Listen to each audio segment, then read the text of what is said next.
Hi there. Wonderful Monday morning, and it is a wonderful morning. We have had good weather the past few days, good rain in the nights, sunny, maybe semi-overcast in the daytime, hot but not too hot. But it's also a good day because for the first time in I don't know, a week or two, my cloudy mind, my depressive mind has loosened up a bit, and I obviously know there could be a billion reasons for that to happen. One of the reasons could be that I don't feel my lymph node that swollen anymore, that irritated anymore. 2 nights ago I had to run to the loo in the nighttime 5 times, last night only 3 times. So there's a lot of good things going on. But I do contribute it to the meditation that I do with Joe Dispenza. Really think that that's where the game is won. And he's saying a lot of things that I've known most of my life, really. But there's a difference between knowing something logically and then actually have it implemented in your body, so that you are embodying it in a more sensitive way. I mean, knowing something by logic is one thing, by the math of it, and the other thing is knowing it by heart, as you would say. And what I'm talking about is when I was a gun instructor back in Denmark, back in my days long ago. One of the things I taught the students every time we were going down and practicing on the shooting lane was that when they did a shot, they have to consider every shot they did as being the first shot of the day. And what I meant about that is that you go down there and you make your aim, you do your preparations, and you deliver the shot by a very soft squeeze on the trigger. And there you are, you take a look in your monocular and you see what you have done. And once you've done that and you have evaluated, you forget about it. Now you take your next aim, and now that's your first shot of the day. And you continue to do that. And at the end of the day, the sum of all those first shots will then give you the final result. And the idea behind that is obviously that if you have a very bad shot, it might influence you emotionally, subconsciously or consciously. We all get kind of affected on things like that if things doesn't go our way. But also, if you do have a perfect shot, you might get nervous about whether you can do that one more time, and you might be starting overthinking, what did you do right? Since it was so perfect, now you want to do it again. So no matter what the result is, I always talk to people, clear the slate, the next shot is your first shot of the day. And the same thing goes for this adventure that I'm into. Yes, there is a past now that has been lasting for more than a year where I've been doing this, and yes, things has not progressed the way I wanted it when I started it out. But in some sense, it's progressed a lot better and much better result than I ever could imagine. Like, I'm stable now at about 85 kilos, for instance. I'm getting more fit, and despite getting more fit and building more muscles, I'm staying at that kilos, which means my fat percentage is also going down. My heart rate values in the last week or so has been dropping a bit. My blood pressure in the past 2 weeks has gone up in the grade 1, and there's been a lot of things that has influenced me to be in a bad mood. But it's all been me looking at the numbers and thinking, oh, it was bad yesterday, and now it's the trajectory. And I've been fighting this for a year and it hasn't changed. And then I'm taking all that past things and I'm putting it into this very day, and I'm not constructively using that. While all I had to do is just clear the slate and say, well, it doesn't matter what has been. I mean, I can use what has been in terms of learning what not to do if I want to change, because you can't keep doing what you always have done and then expect change. So using the past to say, okay, if I continue doing this, there's a certain trajectory, and apparently something hasn't been working totally as I wanted it. I have to say totally, because I do believe it has worked. Otherwise I would have been way beyond my 124 in PSA more than a year after that PSA was measured. So definitely something is working, and if you look at the rest of the physiology, then it has been working. So my dark mindset is basically just me living in the past, as Joe Dispenza would say. It is my lack of ability to do as I instructed my students in gun shooting, to clear the slate and accept that this day is the first day of the rest of my life. And that is what it is. It is the first day of the rest of my life, and it has to be treated that way.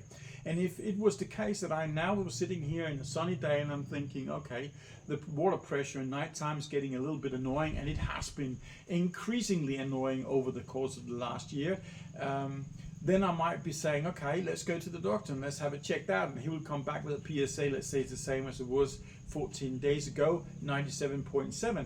At this point, that would be a better situation than I was in a year ago, because it would be somewhere about, was that 25% lower? Secondly, I will be with a lot more knowledge as to what to do and what not to do and how to do it and what implications every action has.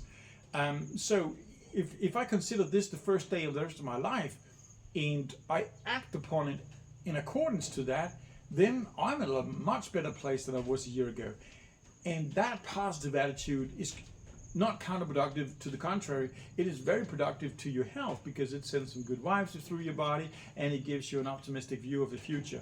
And I also know that what trajectory things has if I continue what I'm doing, and I know what to do in order to change that trajectory. And by knowing that, I have a much better chance of changing things for the positive.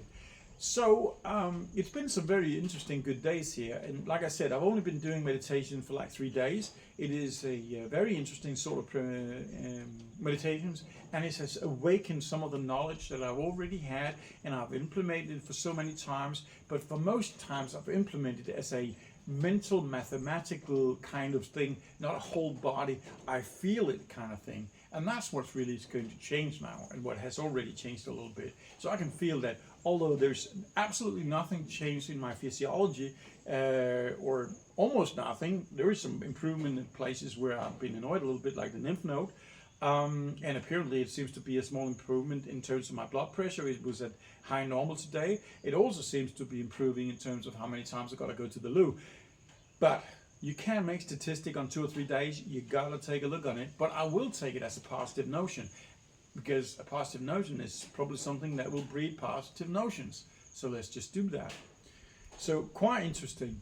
I decided early on, and I can't remember if I said that, and I probably did, that I would change up my habits with my coffee drinking, because that's been ingrained in me since 1993 when I did that in Croatia, as I mentioned. And because every little thing I might do to change it to help my blood pressure, I will do. But there is another thing. Some studies says that actually coffee is productive for cancer treatment as well, as long as you don't overdo it. That goes for everything. But there's another thing. Mentally, it means a lot to me. And I know it probably means a lot to me because of the programming. And in order to reprogram myself, I have to change it. So I am, and I'm not. What I'm saying here is I'll still continue having my 1 coffee a day if I succeed in my new criteria. And my new criteria is still shaking up my routines, which means there is some element of new programming going on, because I've decided that I will be doing my coffee every day if possible. And the possibility is not just a matter of time, it is also a matter if I can fulfill the requirement. And the requirement is for me never to drink the coffee in a shop that I've been in before. So every time the rest of this month, if I'm going to have a cup of coffee, I have to have it at a new place. So that will shake up the programming, that I always just run my bike straight to the coffee shop 17 kilometers here, which I really do like, or straight to another one which is 35 kilometers away, which I also do like. But all of that keeps me in the same robotic routine, the same programming. I'm driving the same trail, going down the same way to go down there. I go the same speed. It's like I can just turn off my brain and I do an autopilot, because this is what I always do. And it also changes something different that has been bugging me a little bit, and I've been pushing my wife also, that we have to do something together, that we have to get out sometimes, because how much I do love this place, I do mentally sometimes need things to be shaken up. But I realized it's all my own responsibility, and it's my own fault if it isn't shaken up a little bit, because I'm the one getting on my lovely motorbike, and I'm the one driving the same 70 kilometers to a coffee shop, or the 35 kilometers to another coffee shop. I'm the one going to these coffee shops, 3 or 4 coffee shops, to the same extent that every single place they know what I drink. I don't have to see anything. I'm just coming in, pay my money, and they know what I want. That alone shows that I'm so much a slave, so much ingrained with certain programs, that if I want to change just a little bit, all I gotta do is just point my motorbike in other directions. And there are so many coffee shops, even in a rural area like this, that it is possible to find a coffee shop that I haven't seen before, haven't enjoyed before. And even if it does not happen that I find one, well, then the criteria is just that day you don't drink coffee. So yes, the mood is increasing. It's very much increasing. But a little side note, I just saw somebody mentioning in one of the support groups that he has been diagnosed with cancer, was not out. It's not metastasized. His PSA was 6.5, and he asked, "What should I do?" And a whole line of people lined up and said, "Operation. Do it as fast as possible. The longer you wait, the worse it will get."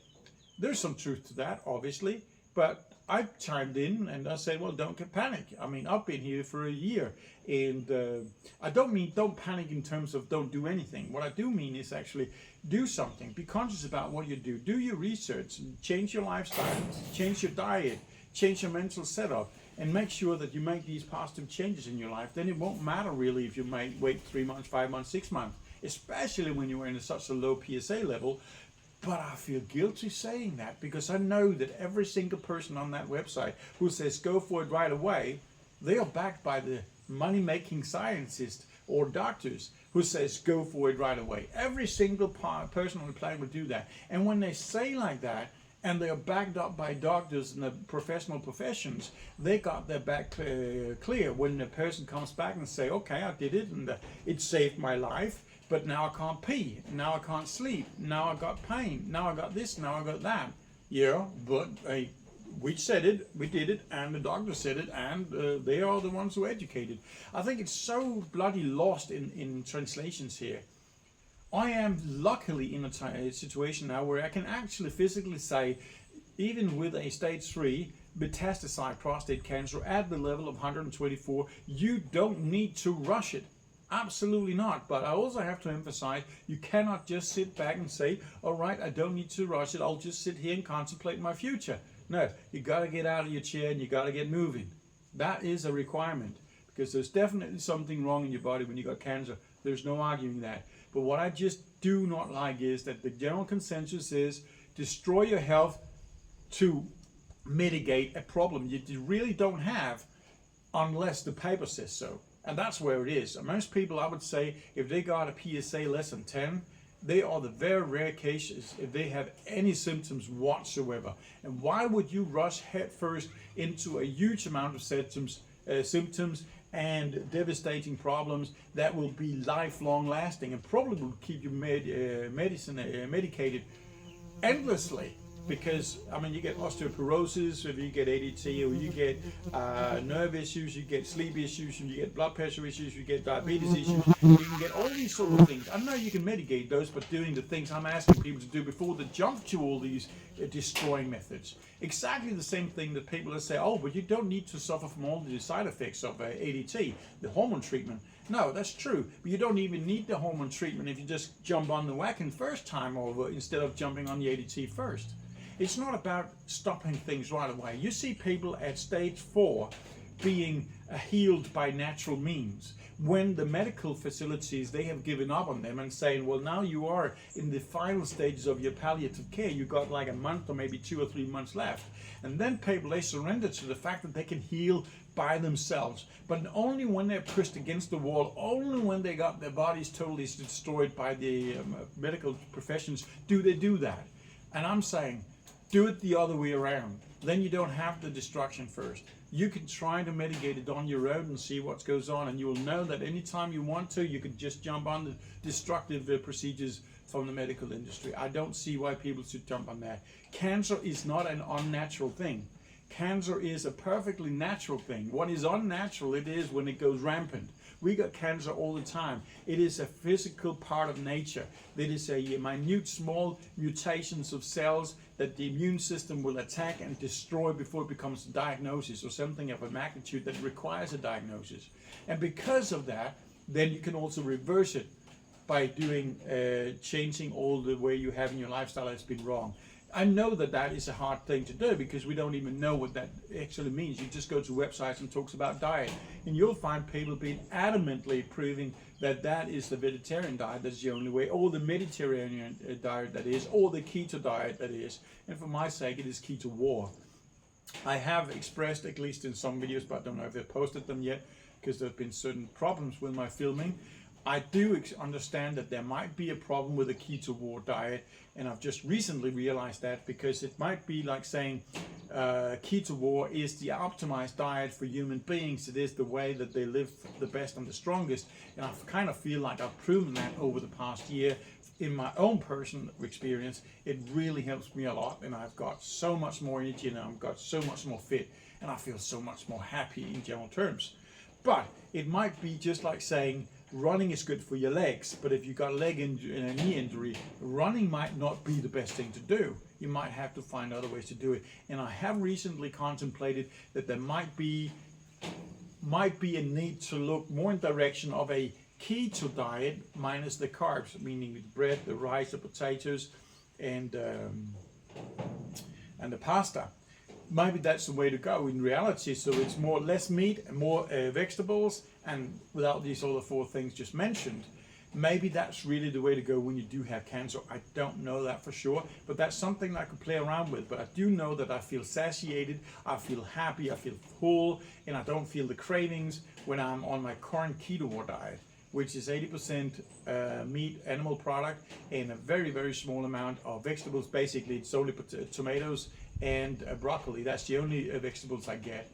And then obviously, I get a cake once a month, or get maybe a little bit of port wine once in a blue moon, things like that, just because you're gonna live a life in a fanatic way.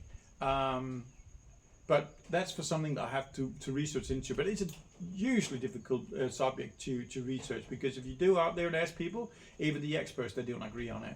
But if you're looking at the biology, and I've said that before, they are in terms of how we function as human beings, no doubt in my mind that keto was the right thing. But when you do have cancer, there's been a growing doubt, and I have to look into that. So anyway, I think the short message of a long video, I'm actually getting better now, and I am contributing it to the meditations that I do regularly, once in the morning, once in the evening. That's right now how it goes. And I'll probably up the antes and do a little bit more than that, but 1 hour meditation a day, I think that's a good sweet spot, really. I really do. So, as always, until next time, stay happy and healthy.